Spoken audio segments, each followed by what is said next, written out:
Radio Publique Africaine.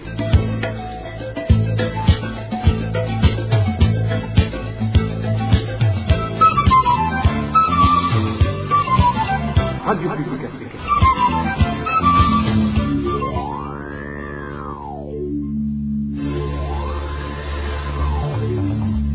C'est le moment de suivre le journal parlé en français. À la présentation, Inès Gakiza. Samedi 19 octobre 2024, c'est le journal de la RPA. Commençons par les grands titres. Alerte sur des cas de Mpox au commissariat de police de la province d'Itega. Malgré les cas positifs parmi les détenus, aucun dépistage systématique n'a été fait dans cette maison de détention en surnombre. Attribution des cartes d'identité aux mineurs dans certaines localités du pays. Dans ce journal, vous suivrez l'honorable Agathon Ouassa. Et 4 mois après la clôture de la campagne de vaccination contre la rougeole, ceux qui ont presté dans la campagne dans le district sanitaire d'Obouyé Ngozi ne sont pas encore rémunérés. Et comme tous les samedis, la dernière partie de ce journal est réservée au mini-magazine en synergie au cœur de la société. Aujourd'hui, nous revenons sur les grognes des leaders des partis politiques sur le calendrier électoral. Voilà pour le sommaire.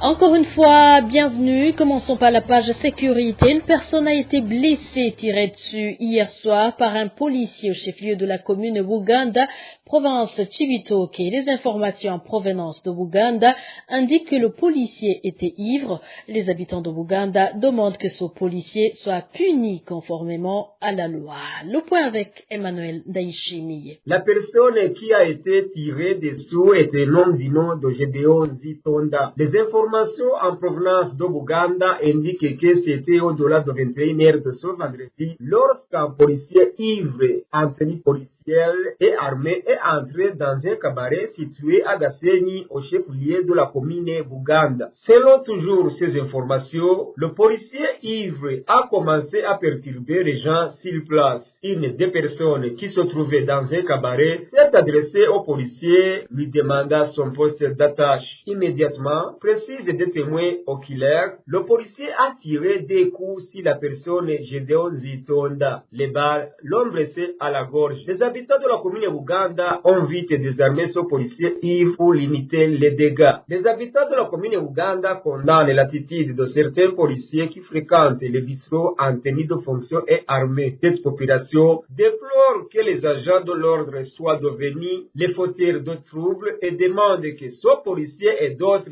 qui affichent le même comportement soient punis. Signalons que mercredi dernier, une personne du nom d'Oscar Mbarushimana, surnommé Zamburi, a été assassinée, fusillée par un agent de la police nationale du Burundi, appelé Godelieve Ininahaze, surnommé Mamaleta. Le drame s'est passé sur la colline Gatongati, zone Rugari, en commune et province Muyinga. Merci Emmanuel Daishimiye. Le policier qui a tiré sur ce citoyen s'appelle Moïse Murunziza. Les informations qui nous parviennent font savoir qu'il est détenu au cachot du commissariat de police en province Cibitoke. Les Imbonerakure qui perturbent la paix des Burundais appliquent les directives de leur parti. Le CNDD-FDD affirme le parti MSD. Epitas Shimirimana, porte-parole de ce parti, appelle les Burundais à vaincre la peur et à résister contre ces Imbonerakure qui les persécutent et tuent. Suivi Epitas Shimirimana, le porte-parole du parti MSD, il est repris en français par Emmanuel Niyongeko.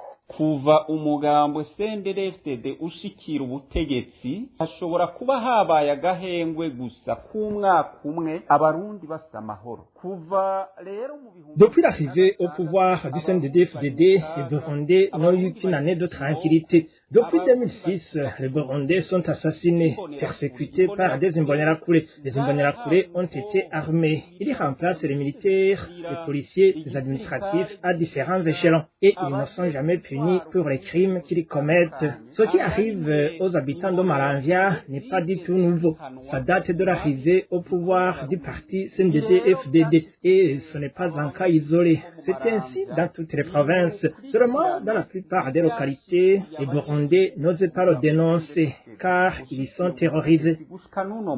Ntibiba aha mu maramvya honyene, ibi biba mu ntara zose z'igihugu. Aheshi nuko abanyagihugu baturubitswe ku buryo batubahuka no kuvuga ibibashikira.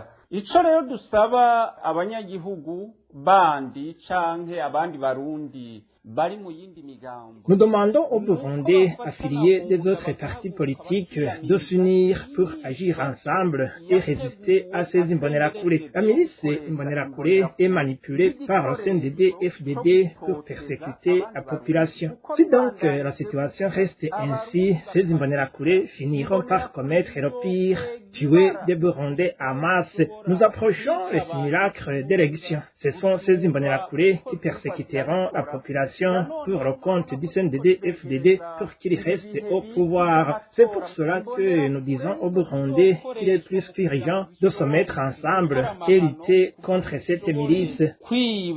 Ayo matora niho rero tuvuga tuti harageze ko abanyagihugu bafatana mu nda bagahaguruka bakiyamiriza imbonerakure zigafutwa mu gihugu.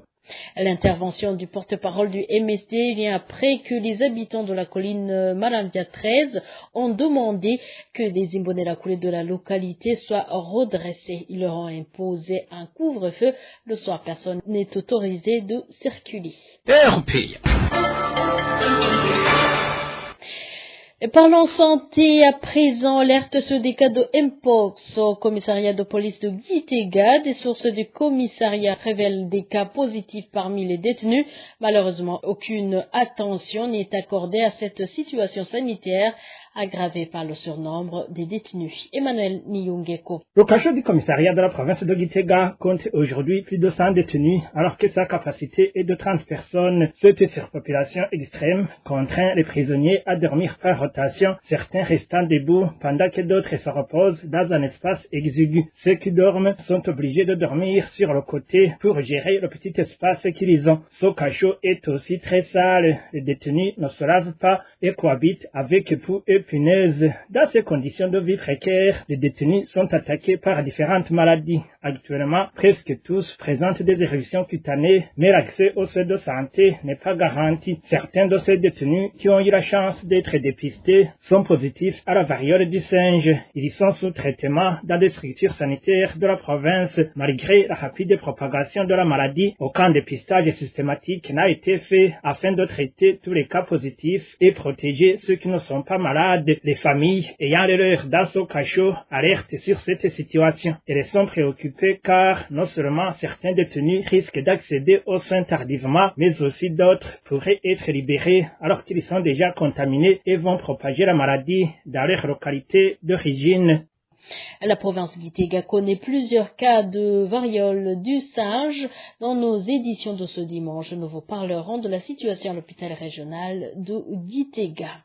Et le 18 octobre de chaque année, c'est la journée mondiale dédiée à la ménopause, une occasion dédiée à la sensibilisation et à l'éducation autour de la ménopause, une étape qui est naturelle mais souvent mal comprise dans la vie des femmes. Cette journée a été établie pour pouvoir informer les femmes et les hommes sur ce que signifie réellement la ménopause et sur les moyens d'accompagner cette transition.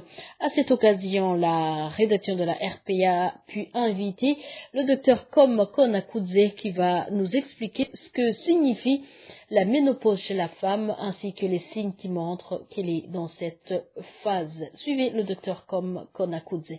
Alors, la ménopause est considérée comme un arrêt définitif des règles qu'on appelle encore aménorrhée dans le jargon médical en raison de la perte de la fonction folliculaire ovarienne. L'âge moyen est de 51 ans, mais on parle bien de la ménopause entre 45 et 55 ans. Et là, on parle de ménopause précoce avant 45 ans, mais il est très difficile de déterminer l'âge de la ménopause d'une telle personne ou l'autre, parce que c'est physiologique, il n'y a pas d'âge fixe, mais c'est quand on dit que c'est généralement entre 45 et 55 ans avec un âge moyen de 51 ans de la ménopause. Alors là, parmi les femmes qui sont ménopausées, 20 à 25% présenteront des troubles de mode de vie et des troubles liés à la ménopause. Alors, il y a des étapes que les femmes peuvent voir dans leur vie. Il y a les phases de transition préménopausique précoce, où la femme peut voir ou ne pas voir des règles de manière régulière comme avant. Il y a des phases de transition préménopausique tardives qui peuvent survenir un peu plus tard. Il y a des phases post-ménopausiques précoces qui peuvent venir aussi un peu plus précocement ou bien d'une manière tardive.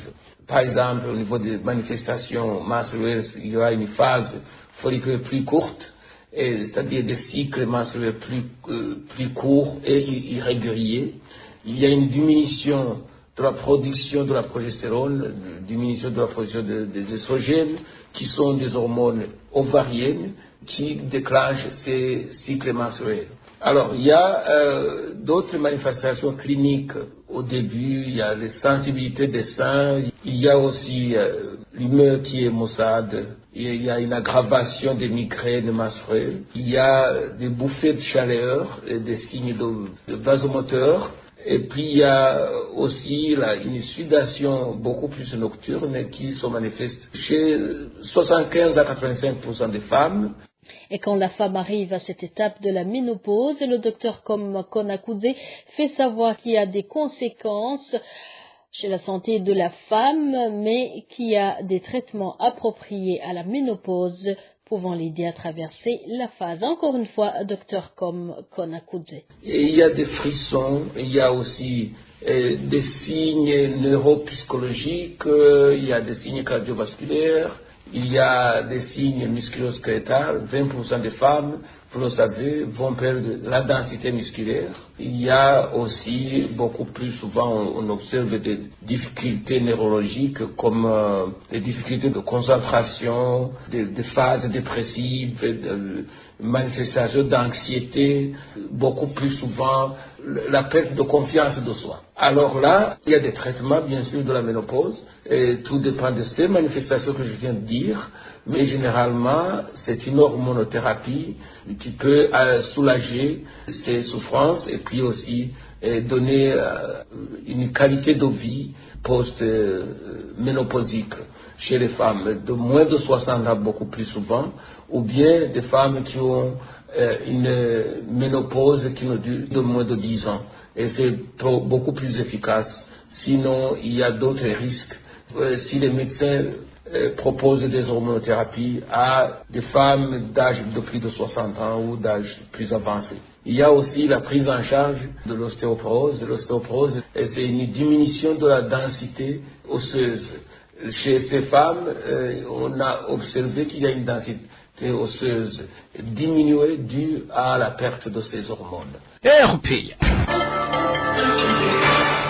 Il existe des localités du pays où des cartes d'identité sont en train d'être distribuées à des mineurs afin qu'ils puissent voter lors des prochaines élections.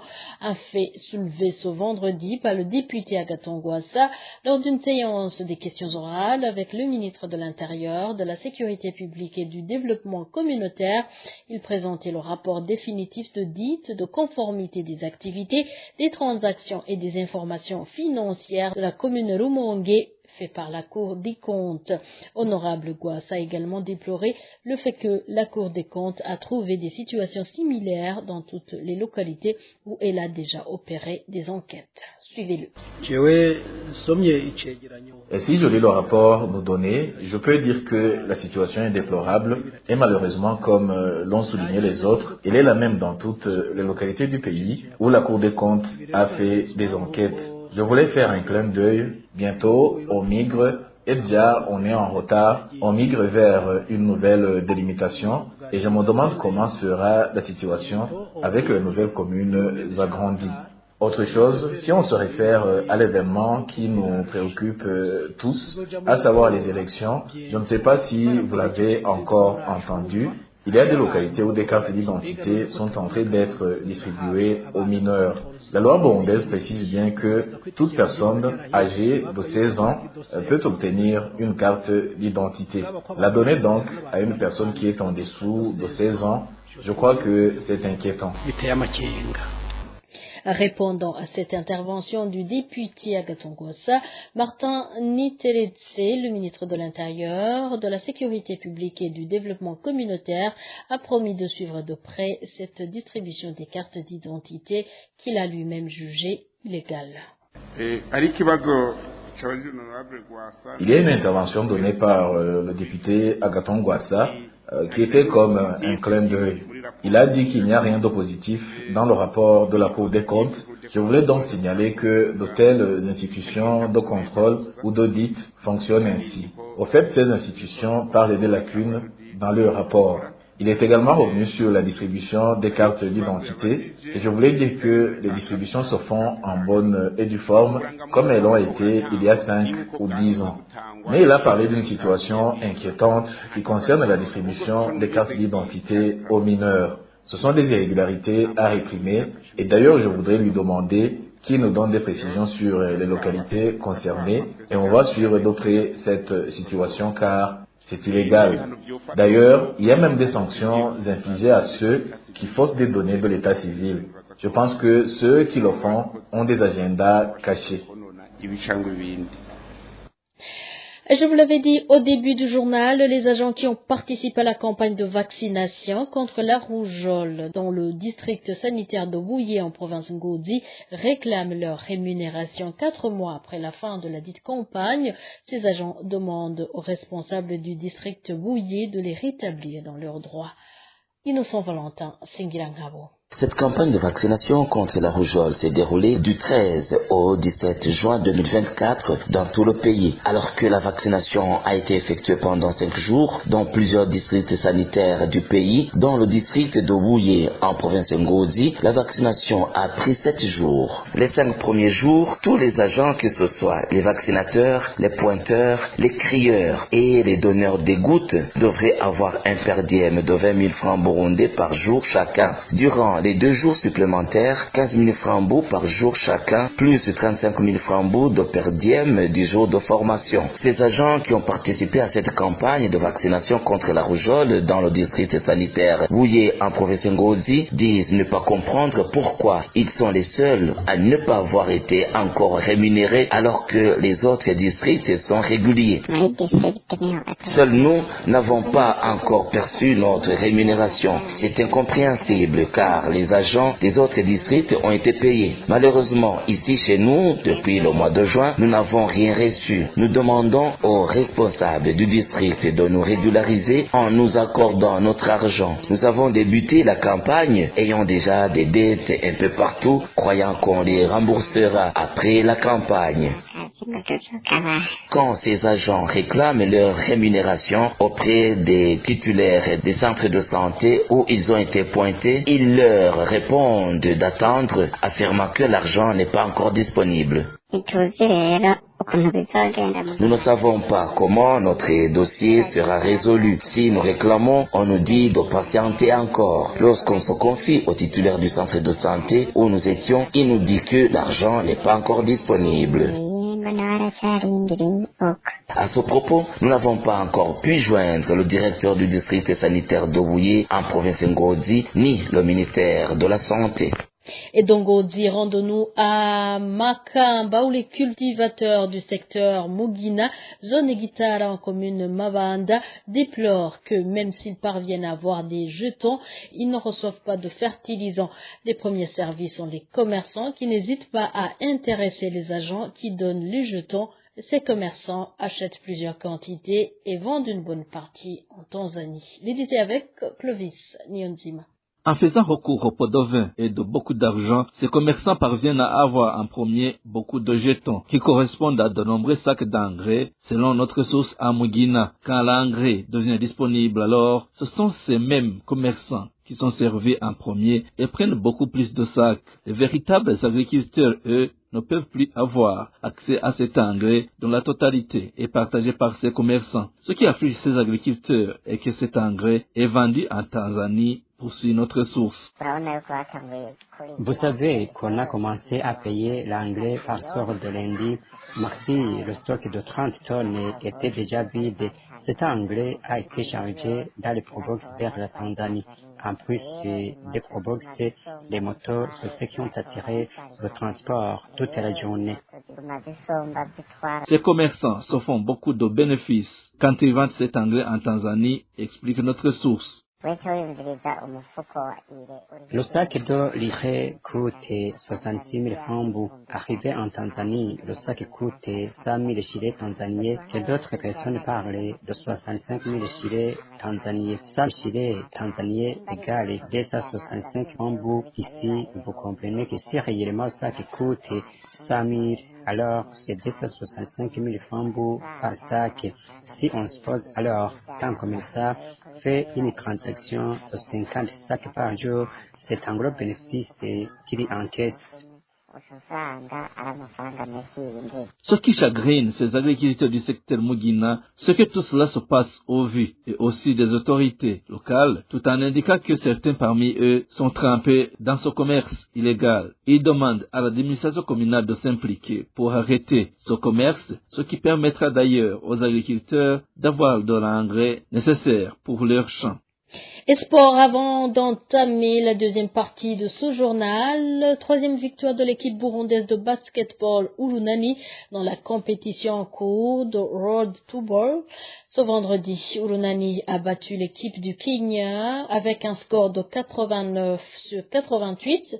Urunani a aussi remporté les deux premiers matchs, un contre la Tanzanie et un autre contre les Seychelles. Le prochain et dernier match l'opposera à l'équipe du Madagascar. Ce sera l'après-midi de ce dimanche. Place maintenant au mini-magazine en synergie au cœur de la société. Ce 19 octobre, nous revenons sur les grognes des leaders des partis politiques, sur le calendrier électoral qui viole la Constitution et qui met en doute la transparence des élections prochaines. Le mini-magazine vous est présenté par Thierry Bigilindavi. Au cœur de la société. Au cœur de la société est une émission de tous les samedis, préparée en synergie par les radios Inzamba, Agatekakawe, Radio RPA, Idouya-Wanyagihugu, ainsi que la radio-télévision Renaissance. La Commission électorale nationale indépendante CENI a annoncé mardi dernier le calendrier électoral pour les élections de 2025.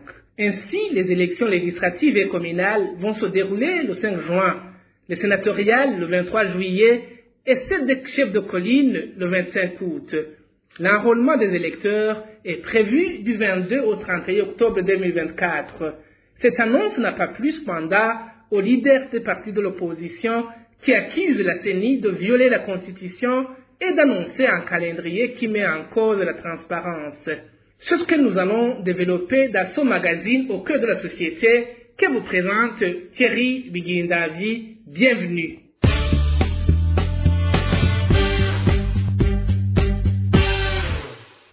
Dans une conférence de presse organisée mardi dernier, 15 octobre 2024, le président de la Commission électorale nationale indépendante CENI, Prosper Ntahogwamiye, a appelé tous les Burundais en âge requis à répondre massivement à cette inscription qui leur donnera le droit d'élire et de se faire élire. Il a demandé aux responsables politiques de mobiliser leurs militants autour de ces événements. Nous venons de faire une rencontre avec les partenaires électoraux, dont les partis politiques. L'agenda du message était essentiellement basé sur 3 points. La première question, c'était de présenter le répertoire national des centres d'inscription qui deviendront pour la plupart des centres de vote. Le deuxième message, c'était d'annoncer le calendrier électoral Et le troisième message, c'était d'annoncer la période d'inscription des électeurs pour les élections de 2025. L'objet, c'était d'abord porter à la connaissance du public de ces événements importants et aussi demander les uns les autres, chacun en ce qui le concerne, de s'y préparer en conséquence et de faciliter la tâche, notamment côté administration, dans l'octroi des pièces nécessaires pour qu'on puisse se faire enrôler et aussi d'inciter ou d'appeler la population à répondre massivement à l'activité d'enrôlement des électeurs, puisque c'est l'activité phare, je dirais même la base de la suite.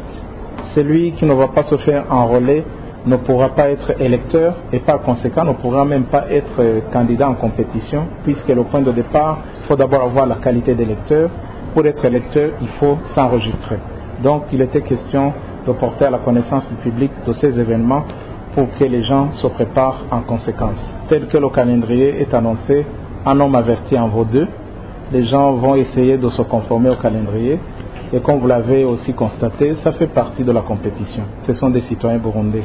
Nous leur demandons d'agir en bons citoyens et de répondre aux élections de 2025. Et répondre aux élections de 2025, c'est de se faire enrôler. Cependant, ce calendrier électoral rendu public par la CENI inquiète les partis de l'opposition qui dénoncent les courts délais qui ne leur permettront pas de former des coalitions garanties par la Constitution burundaise. Le parti Sorania Codebu et Codebu ont sorti un communiqué conjoint jeudi dernier, 17 octobre 2024, pour s'insurger en faux contre ce calendrier. Kefani Wizi, président du parti Codebu, demande à la CENI, à travers ce communiqué, de prolonger ces délais pour permettre aux partis qui le souhaitent de former ces coalitions.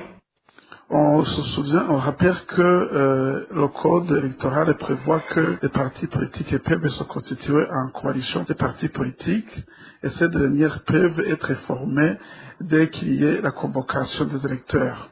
Partant, il devient donc impossible que les coalitions puissent se former dans 2 jours parce qu'elles n'ont que la période entre le 7 et le 9 décembre 2024, ce qui est pratiquement impossible. Une autre observation qu'on donne, c'est à propos des périodes de dépôt de ces candidatures qui sont respectivement de 10 jours et 15 jours pour les élections communales et pour les élections législatives, bien qu'il s'agisse du minimum prévu par la loi.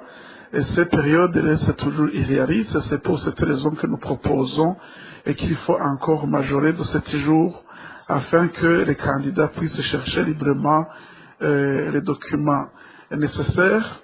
On dirait également que nous devrions être consultés dans la confection du calendrier électoral, mais nous sommes partis là-bas et nous avons été informés par un calendrier tout fait, alors que nous croyons qu'il s'agissait d'une séance de consultation. Donc, nous demanderions à la CENI de prolonger d'au moins 60 jours calendrier la période de dépôt, donc la période entre la convocation des élections et le début de dépôt des candidatures afin de favoriser les partis politiques qui souhaitent de s'organiser en coalition. Mais aussi, on aimerait que les étapes suivantes passent par une consultation afin d'éviter d'éventuels désagréments.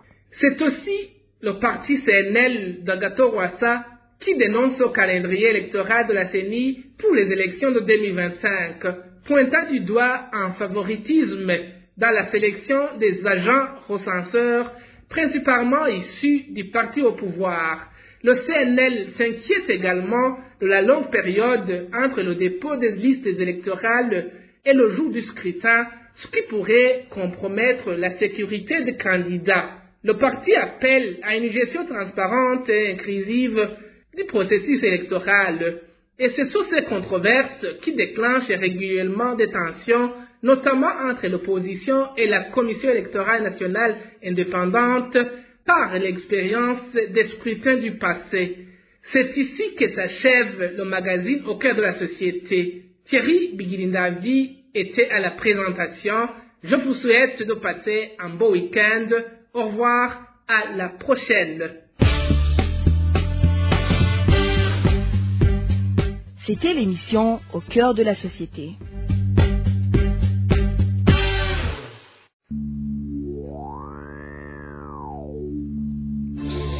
Merci Thierry Vigilindadi pour ce mini-magazine Au cœur de la société. C'est par cette production synergie que nous mettons point final au journal de ce samedi 19 octobre 2024. Merci à vous tous qui nous avez suivis. Au micro, vous étiez avec Inès Gakiza. Excellent moment chez vous.